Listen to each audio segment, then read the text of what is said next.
And this is a video about my Auto-Duel bot, which isn't, most people wouldn't find that interesting, but if you have the cards, I find this to be very efficient, and I mean very efficient at beating everybody. And you could take this deck. I'm extremely, with a lot of vigor, thinking about just taking this into PvP, because it also, you know, it's not a horrible deck. The all-star of the concept of the deck is this sucker that not many people mess with. Ancient Gear Catapult. Just pop, no monsters on the field, pop one of your own spells, you know? And this works really well with Gear Town, by the way. And it can pop out any Ancient Gear monster, ignore summoning conditions, meaning it can get out Ultimate Pound. I'm not messing with Ultimate Pound because the Reactor Dragon is hands down absolutely better. I'm always, as usual, messing with my Infinitracks and the Searcher. Infinitrack is whipping out is whipping out this guy.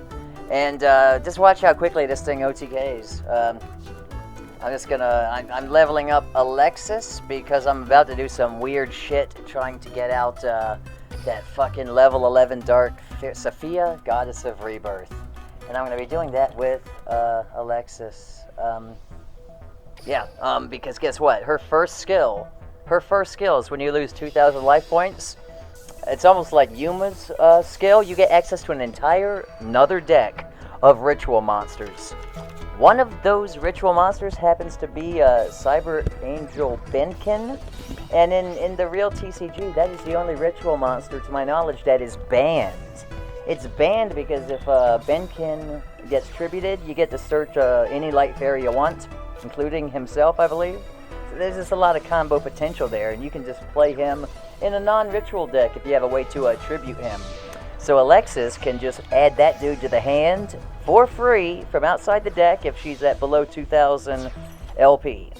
So I'm leveling her up. The last thing I want to get is this little level 2 fairy monster that when summoned in any way, it just grabs you, either a Cyber Angel or the or something else, you know?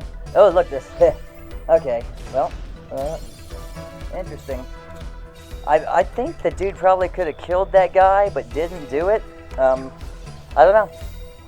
Oh, and the reason she's playing this ritual spell there that protects ritual monsters is because that Ancient Gear Catapult, it really likes any skill that has a spell on the field in the beginning, because that way you can just pop it without doing anything.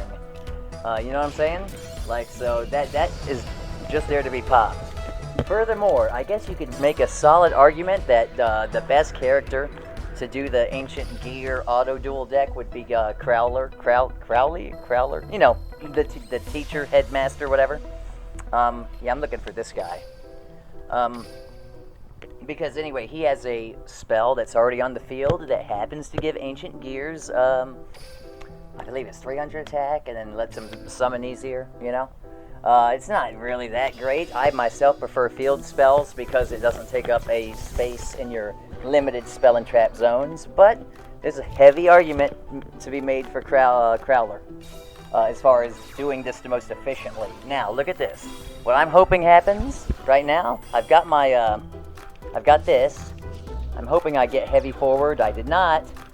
In fact, yeah, this is a horrible hand because I drew the Ancient Gear box. You always want to search with Ancient Gear Wyvern. But, oh yeah, when you search box with Wyvern, man, this deck goes like +5 on its opening turn. That's Auto-Duel, by the way. Oh, look, it got out Orcust. This is a deck that doesn't play any Orcust monsters at all, by the way. Or level 8s. Oh, no, it does play level 8. Bing Kai. Okay, yeah. Huh. Well, anyway, looks like it's doing fine.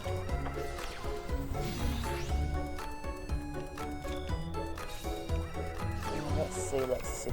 Oh, I put in another of those things. Huh.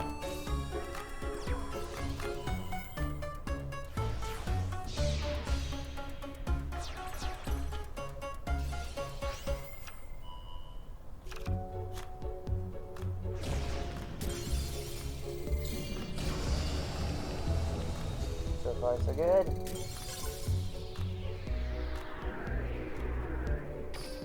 I'm gonna do one more. I really want someone to see, I want you guys to see a turn 1, turn 1 Ancient Gear spell go off.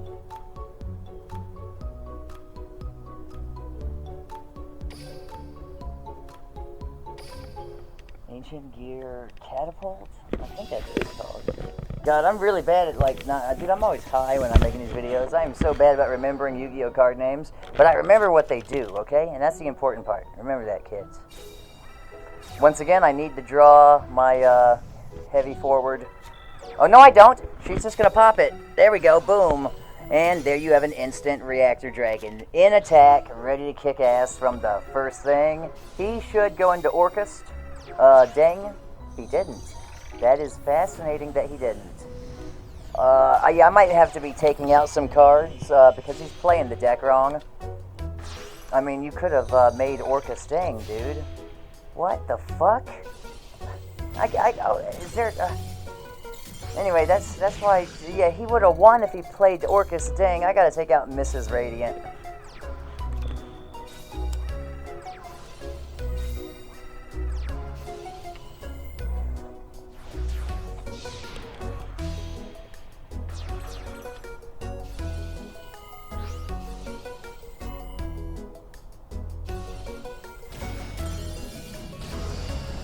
Do note, Reactor Dragon there also stops monster effects. Like, your opponent can't activate any effects until, what is it, the end of the damage step or the end of the battle phase? Can't remember.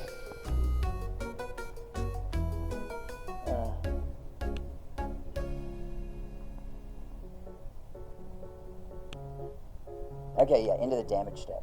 Wow, that was a really long pause. Okay, guys, well that's the Auto-Duel deck. I'll go take a look at it one more time,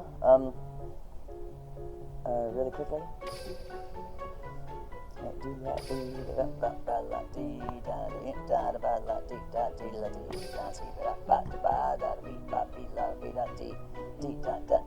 And this, everything here is subject to change. What's not subject to change is Ready Heavy Forward, the Catapults, Reactor Dragon, and then these guys. Almost everything else is subject to change, especially this little out trigger and this guy. Like, if you've seen my other videos, you'll notice that I usually only play heavy forward with just 3 of him. I don't even play like any other Infinitracks. That's because, like, opening, sometimes you're going to open him and him in your hand. That sucks so much dick that I, like, just don't do it. Not that sucking dick is inherently bad. Let's not get me started. Okay, guys, there's the Auto-Duel deck. See ya.